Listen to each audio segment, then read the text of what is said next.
పెద్ది కోసం రామ్ చరణ్, రాజమౌళి కోసం Mahesh body buildup చేస్తే మరికొందరు స్టార్స్ వెయిట్ తగ్గుతున్నారు. ఎప్పుడూ కనిపించని విధంగా లీన్ లుక్ తో షాక్ ఇచ్చారు. వాళ్ళెవరో చూద్దామా? దేవరలో కాస్త బొద్దుగా కనిపించిన తారక్ ప్రశాంత్ నీల్ మూవీ కోసం తగ్గిపోయాడా? ఏకంగా 14 కేజీలు తగ్గి బక్కగా కనిపించాడు. 2 నెలలుగా ఇదే లుక్ మెయింటైన్ చేస్తూ ఫేస్ లో కళ పోగొట్టుకున్నాడు. సందీప్ వంగా చేతిలో పడితే హీరో మారిపోవాల్సిందే. అది అర్జున్ రెడ్డి అయినా, యానిమల్ అయినా గడ్డం కంపల్సరీ. మరి ప్రభాస్ దగ్గరకొచ్చేసరికి గెటప్ ఎలా ఉంటుందా అన్న ఆసక్తి నెలకొంది. స్పిరిట్ లో ప్రభాస్ నిజాయితీ పోలీస్ ఆఫీసర్ గా కనిపిస్తాడని ఆల్రెడీ సందీప్ చెప్పేశాడు. డార్లింగ్ ఫస్ట్ టైం ఖాకీ డ్రెస్ లో కనిపించనున్నాడు. పోలీస్ గెటప్ లో గుబురు గడ్డంతో కనిపించడానికి వీల్లేదు, క్లీన్ షేవ్ లో కనిపించాలి.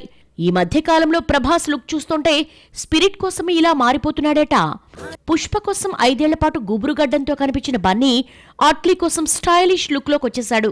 పునర్జన్మ కాన్సెప్ట్ తో సైన్స్ ఫిక్షన్ మూవీ కథను అట్లీ రెడీ చేశాడట.